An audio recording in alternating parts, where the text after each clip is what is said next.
नमस्कार, मैं बाल मुकुंद तिवारी आप सभी का स्वागत करता हूं अनअकैडमी के इस प्लेटफॉर्म पे। अगर हम बात करें तो हर 3 में से एक अभ्यर्थी जो भी सिलेक्ट हो रहा है वह अनअकैडमी के प्लेटफॉर्म से जुड़ा हुआ है। यह हमारा आरंभ बैच है और फाउंडेशन कोर्स है 2 साल का, जिस पर कि अगर आप सब्सक्राइब करते हैं तो आपको 50% फीस में डिस्काउंट मिलेगा। यह अभ्यर्थी से अधिकारी तक का सफर है। अगर आप प्रीलिम्स क्वालिफाई करते हैं तो मेंस आपको फ्री में प्रोवाइड किया जाएगा, मेंस में गाइडेंस। मेंस अगर आप क्वालिफाई करते हैं तो इंटरव्यू का गाइडेंस आपको प्रोवाइड कराया जाएगा फ्री में। और अगर आप इंटरव्यू को क्वालिफाई कर लेते हैं तो उसके बाद आपकी पूरी फीस को वापस कर दिया जाएगा। ये हमारा मेंस का क्वालिटी एनरिचमेंट प्रोग्राम है, जिसे आप देख सकते हैं, जिसमें 16 सेक्शनल टेस्ट हैं, 4 फुल लेंथ टेस्ट हैं। यूपीएससी मार्गदर्शक प्रोग्राम जो अनअकैडमी लेकर के आया है, आप इसमें एनरोल हो सकते हैं, जिसमें आपको daily motivation, mental health, daily life doubts, topper stock session, ये सब वगैरह चीज़ें प्रोवाइड कराई जाएंगी। आरंभ का जो फाउंडेशन बैच है यह 29 जून से शुरू हो जा रहा है, आप इसे भी सब्सक्राइब कर सकते हैं। लक्ष्य बैच जो कि यूपीएससी 2024 को टारगेट करेगा, यह 22 जून से शुरू हो चुका है, आप इसमें सब्सक्राइब कर सकते हैं। अनअकैडमी का ये आपका, अगर आप फीस भरने में कोई दिक्कत हो रही है, इंस्टॉलमेंट पे आपको फीस पूरी प्रोवाइड कराई जाएगी। अधिक जानकारी के लिए इस नंबर पर आप कांटेक्ट कर सकते हैं। जून ऑप्शनल कार्निवल, यह ऑप्शनल की टीम है, आपको अगर ऑप्शनल बैच कोई भी ज्वाइन करना है तो आप ज्वाइन कर सकते हैं। यह मेरे थोड़ा सा मेरी प्रोफाइल है जिसमें कि आप एक नज़र डाल सकते हैं। ठीक, तो आज की कहानी को हम शुरू करते हैं। एक नई कहानी के साथ आप सभी के सामने हाजिर हुआ हूं। तारीख है 5 नवंबर 1556 की। देखिए, जीवन में सिर्फ एक बार मौका मिलता है इतिहास बनाने का, और कईयों को तो वो भी नसीब नहीं होता है। लेकिन इन सारी विषम परिस्थितियों के विपरीत भी समय कुछ लोगों को और कुछ जगहों को यह मौका देता है कि वह इतिहास में अपनी भागीदारी को दर्ज कर सके। और आज 5 नवंबर 1556 के दिन हम खड़े हैं उसी मैदान पर जो गवाह बना था आज से 30 साल पहले 1526 में बाबर की जीत का। जी हां, वही जहीरुद्दीन मोहम्मद बाबर, जो भारत आया तो था एक काबुल का एक छोटा सा राजा बन करके, लेकिन दिल्ली 1556 में, अरे सॉरी 1526 की उस जीत ने उसे दिल्ली की गद्दी दिला दी, और वह एक मामूली से राजा से वह दिल्ली का बादशाह बन जाता है। और आज ठीक 30 साल बाद उसी पानीपत के मैदान पर दिल्ली की उस गद्दी का फैसला होने जा रहा था। इस समय दिल्ली की गद्दी पर बाबर का पोता जलालुद्दीन मोहम्मद अकबर बैठा हुआ था, अपने पिता हुमायूं की मृत्यु के बाद। शेर शाह सूरी, जिसने बाबर को भारत से भगाया था, उसकी मृत्यु के बाद उसका लड़का इस्लाम शाह राजा बनता है। और इस्लाम शाह की जब मृत्यु होती है लगभग 1554 में, तो हुमायूं फिर से दिल्ली पर कब्जा कर लेता है। लेकिन शेर शाह सूरी के कुछ रिश्तेदार अभी भी भारत के विभिन्न हिस्सों पर राज कर रहे थे। अभी भी भारत के विभिन्न हिस्सों पर राज कर रहे थे। और उन्हीं रिश्तेदारों में से एक रिश्तेदार था जिसका नाम था आदिल शाह। आदिल शाह अपने ही भांजे की हत्या करके राजा बनता है, और आदिल शाह के पास इस वक्त का सबसे पराक्रमी कमांडर हेमू में मौजूद रहता है। हरियाणा प्रदेश के रेवाड़ी का हेमू इस समय का सबसे ताकतवर योद्धा रहता है, और यही हेमू पानीपत के दूसरे युद्ध का सबसे अहम किरदार बनता है। तो अगर हम बात करें कि अगर हम हेमू की बात करें, तो ऐसे कोई भी हमारे पास भारतीय स्रोत मौजूद नहीं है जो कि हेमू के बारे में बहुत डिटेल में हमें बता पाए। जितने भी स्रोत हमें या सोर्सेज जिनसे हमें हेमू की जानकारी मिलती है वह बेसिकली देखा जाए तो फारसी में थे। ठीक, जैसे अगर हम बात करें फारसी में तो तारीखे मुस्ताखी, तारीख मुस्ताकी जो थी वह 1572-73 में लिखी जाती है, जिसमें हेमू के बारे में बहुत सारे विवरण दिए गए हैं। लेकिन अगर हम हेमू की बात करें तो हेमू के बारे में सबसे ज्यादा जो जानकारी हमें मिलती है वह मिलती है अबू फजल के माध्यम से। अबू फजल वही जिसने कि एन अकबरी लिखी थी, यानी अकबर के बारे में चीजें लिखी थी। तो अबू फजल लिखता है कि जो हेमू था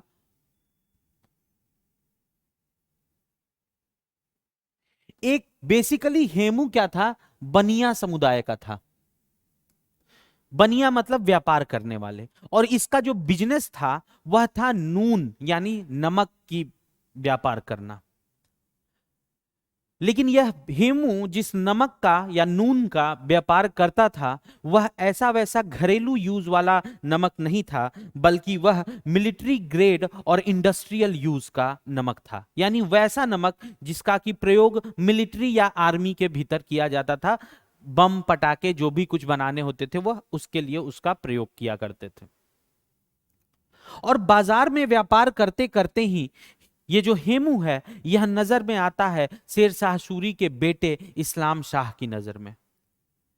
इस्लाम शाह इसकी व्यापार करने की तकनीक या व्यापार या बाजार में इसके नाम से इतना इतना ज्यादा बहुत ज्यादा प्रभावित हो जाता है कि वह हेमू को अपने साथ कर लेता है।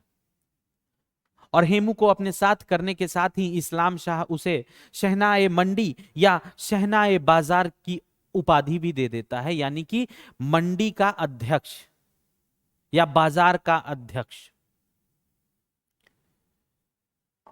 इस्लाम शाह का विश्वास हेमू के ऊपर बहुत तगड़ा और बहुत ही बढ़िया से बन जाता है।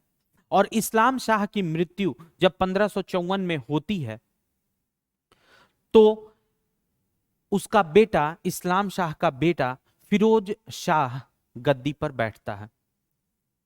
लेकिन फिरोज शाह का जो मामा रहता है जिसका नाम रहता है मुबारिस खान, वह फिरोज शाह का कत्ल कर देता है।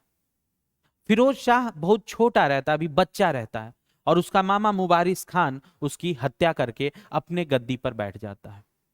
ऐसा कहते हैं कि इस्लाम शाह के पुत्र फिरोज शाह की जो हत्या हुई थी मुबारिस खान के द्वारा, उसमें कहीं ना कहीं मुबारिस खान की मदद हेमू ने भी की थी। मुबारिस खान जब राजा बनता है तो वह अपना नाम रखता है आदिल शाह। और चूंकि आदिल शाह बादशाह बनता है किसकी मदद से, हेमू की वजह से, इसलिए उसने अपने दरबार में हेमू को बहुत ही महत्वपूर्ण पोजीशन दे देता है। उसे अपने दरबार में मंत्री बना देता है। और जो मंत्रालय हेमू संभाल रहा था वह था वित्त मंत्रालय, यानी कि मिनिस्ट्री ऑफ फाइनेंस।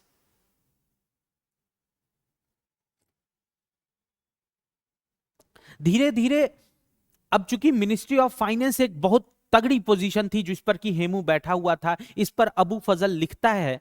अबू फजल कहता है कि हेमू की पोजीशन इतनी ज्यादा ऊंची हो गई थी कि दरबार में किसका चयन होना है, किसकी नियुक्ति होनी है, यह भी हेमू ही डिसाइड करता था। किसको सस्पेंड कर देना है, किसको एलिमिनेट कर देना है दरबार में से, इसका भी फैसला हेमू ही लिया करता था।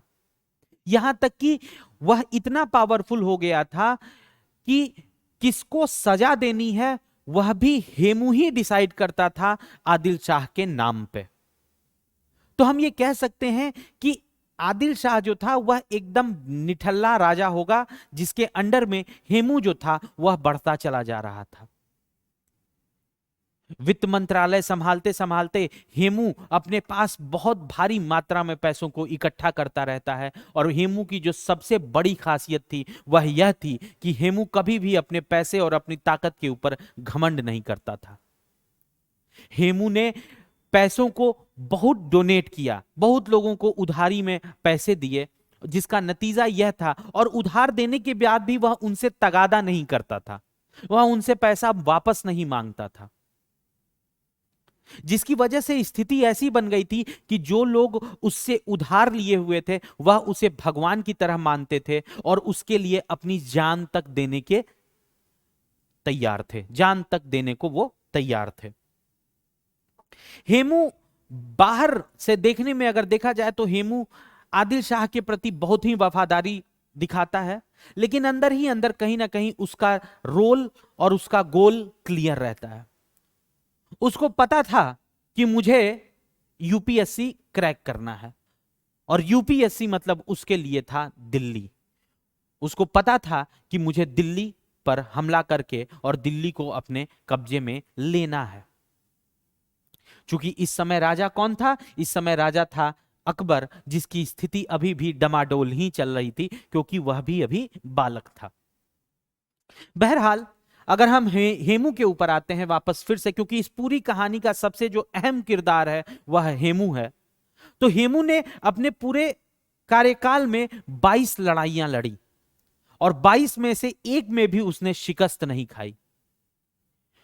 वह अपनी आर्मी को लेकर के कई सारे क्षेत्रों पर हमला करता रहा और उसे अपने साम्राज्य के अंदर बढ़ाता रहा, अपने साम्राज्य को। और जो शेर शाह सूरी का जो भी एम्पायर था, वह जो मुगलों ने कब्जा किया उन या किन्हीं और लोगों ने कब्जा किया, हेमू ने सब वापस छीन करके और आदिल शाह के अंडर सारे क्षेत्रों को लाने लगा।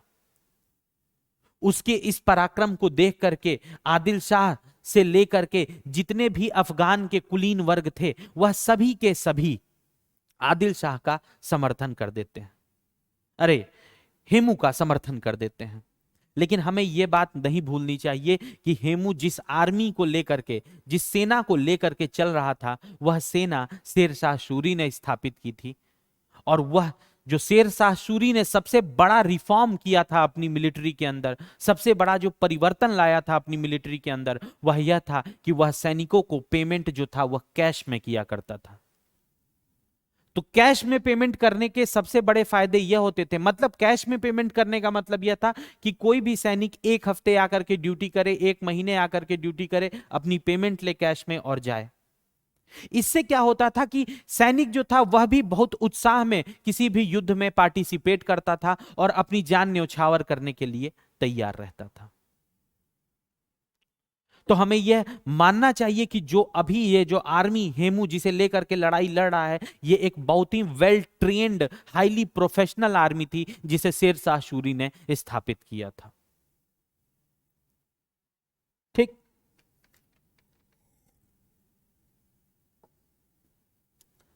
अब क्या होता है कि हुमायूं की जब मृत्यु हो जाती है तो हेमू चाहता था दिल्ली के ऊपर कब्जा करना। अबू फजल लिखता है कि गौरवशाली हेमू जो था वह अपने बेतहा पराक्रम और सूझबूझ को एक साथ जोड़ करके अपने दुश्मन को हराने के लिए रणनीति बनाया करता रहता था।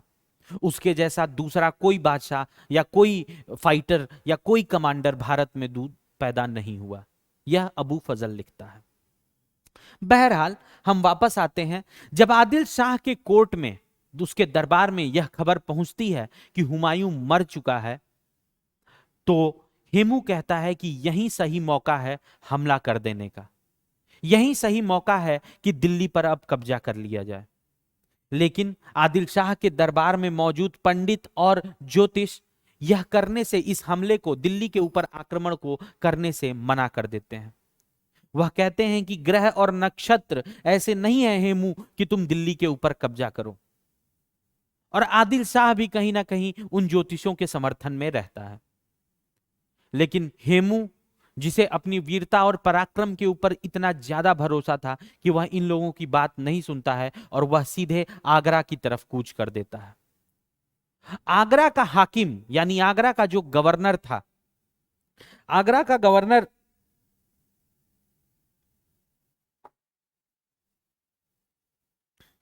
आगरा का जो गवर्नर रहता है उसका नाम रहता है सिकंदर खान। सिकंदर खान को जब यह पता चलता है कि हेमू आ रहा है, तो सिकंदर खान बिना लड़ाई लड़े ही अपना बोरिया बिस्तरा लेकर के और दिल्ली की तरफ भाग जाते हैं। तो बिना लड़े ही हेमू ने क्या किया, हेमू ने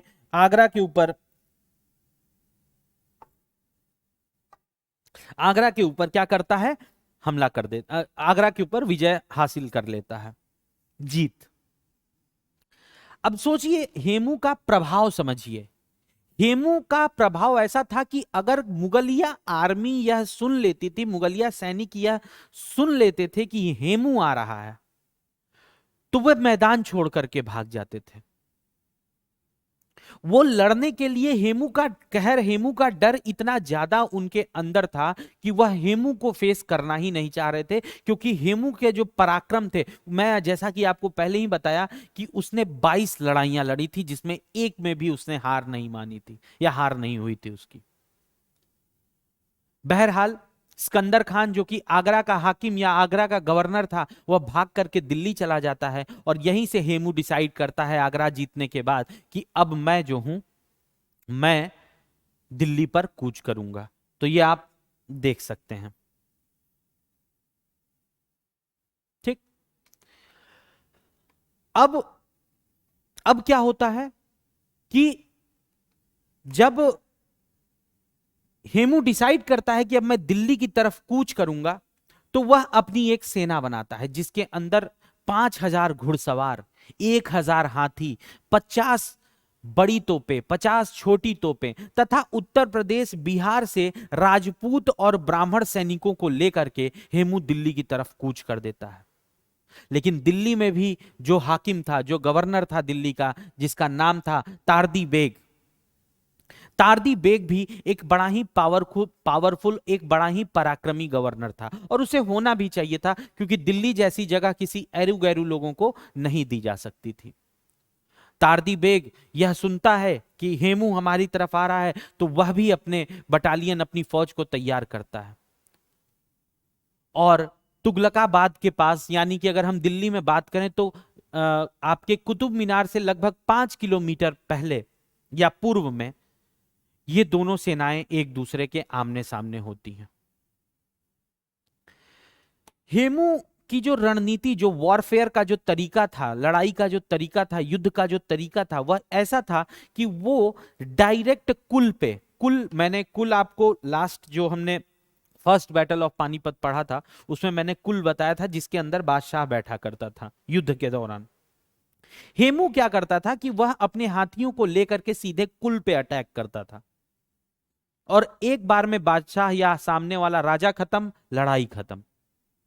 और मुगल वहीं अपनी तुलुगमा टेक्निक, जिसमें वह दाहिने और बाईं तरफ से हमला करते हैं, उस टेक्निक को अपनाते थे। तो शुरुआती, अब युद्ध होता है 7 अक्टूबर के दिन, यहीं तुगलकाबाद के पास, कुतुब मीनार के पास। शुरुआती में कुछ लॉस, यानी कि कुछ हानि झेलने के बाद हेमू अपनी पूरी हाथियों की फौज को लेकर के और सीधे के सीधे तारदी बेग के कुल में घुस जाता है, जिसे देख करके तारदी बेग हैरान हो जाता है। और तारदी बेग तुरंत अपने हाथी से नीचे उतरता है और घोड़े पर बैठ करके चंपत वहां पर, और हेमू दिल्ली का सुल्तान बन जाता है, दिल्ली का बादशाह बन जाता है। जब तारदी बेग वहां से भाग जाता है, इधर आपको पता ही था सिकंदर खान जो आगरा वाला था ये भी भाग जाता है। जब दिल्ली की खबर ये सुनता है संभल, संभल भी एक पावर सेंटर था मुगलों का, जब संभल का गवर्नर अली कुली खान वह सुनता है कि यार ये तो तारदी बेग भी भाग गया, सिकंदर खान भी भाग गया, तो संभल से अली कुली खान भी भाग जाता है, और ये तीनों भाग करके चले जाते हैं लाहौर, यानी पंजाब। पंजाब में अकबर अपनी स्थिति को संभाल रहा था, क्योंकि अभी ही हुमायूं की मृत्यु हुई थी लाहौर में। उधर लाहौर पंजाब में अकबर अपने मुगलिया साम्राज्य को संभालने की कोशिश कर रहा था, इधर उत्तर भारत में हेमू का जो कद था, हेमू का जो पराक्रम था, वह बढ़ता चला जा रहा था। ठीक। जब हेमू दिल्ली की गद्दी पर बैठता है तो वह अपने आप को एक टाइटल, एक उपाधि देता है, जिसे कि हमने कहा विक्रमादित्य का। तो हेमू अब हेमू से हेमचंद्र विक्रमादित्य हो जाता है। ये तीनों गवर्नर, तारदी बेग, सिकंदर खान, अली कुली खान, यह लोग जब लाहौर पहुंचते हैं तो वहां जाकर के अकबर के पास कहते हैं कि अकबर, हेमचंद्र बड़ा ही खतरनाक है, उससे युद्ध करने का कोई फायदा नहीं है। हम लोग अपने आप को इतने में ही सीमित रखते हैं। इससे आगे जाने पर हेमचंद्र बहुत मारता है, दौड़ा दौड़ा के मारता है, और हाथी पर बैठा रहता है, वो हाथी लेकर के ही सीधे घुस जाता है। अकबर का जो साथी रहता है, अकबर का जो कमांडर रहता है बैरम खान, बैरम खान को ऐसा कहा जाता है कि बैरम खान और तारदी बेग में शुरू से ही बहुत ज्यादा बनती नहीं थी। जब तारदी बेग की इस प्रकार के व्याख्यान को, हेमू के इस प्रकार की महिमा मंडन को तारदी बेग के जब बैरम खान सुनता है तो बैरम खान को पसंद नहीं आता है, और अपनी तलवार निकाल करके बैरम खान वहीं पर तारदी बेग के सिर को कलम कर देता है। और निश्चित रूप से यह अकबर के इशारे पे ही हुआ था। तो मैसेज जो था मुगलों की तरफ से वह क्लियर था। तो अगर हम बात करें तो जैसे मानिए यह है आपका लाहौर, पंजाब वाला रीजन, यहां पर है हेमू दिल्ली में,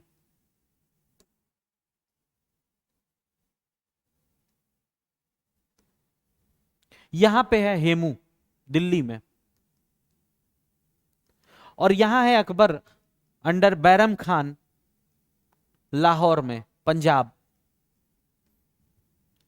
तो मुगलों का मैसेज एकदम क्लियर था कि हम अब हेमू को दिल्ली से हरा के और उखाड़ के फेंक देंगे। और उधर हेमू भी अपने पावर में, हेमू कहता है कि अब जब दिल्ली से हटा दिया है तो इनको पूरे भारत से हटा देंगे मुगल।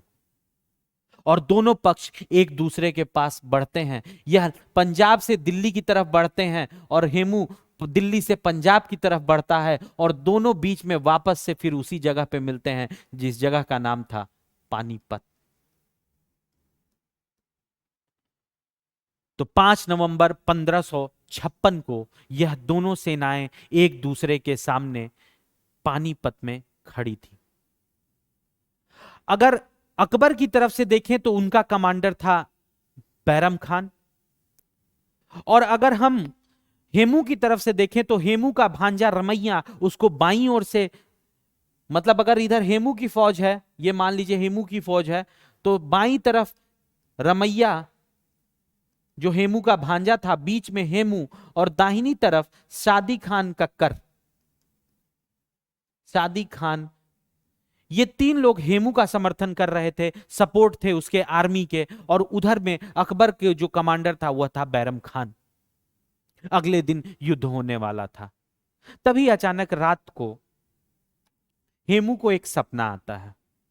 हेमू सपने में यह देखता है कि जो उसका हाथी था, जिस वो जंगली हाथी जिस पर बैठ करके हेमू बड़े बड़े साम्राज्यों को ध्वस्त कर दिया, वह हाथी, वह सपने में देखता है कि बाढ़ आई है, वह हाथी उस बाढ़ में बह गया है, और हेमू भी उसी बाढ़ में बहा चला जा रहा है, उसी फ्लड में, उसी बाढ़ में बहा चला जा रहा है, और मुगलिया सैनिकों ने उसके गर्दन में जंजीर बांध करके उसे बाहर खींचा है।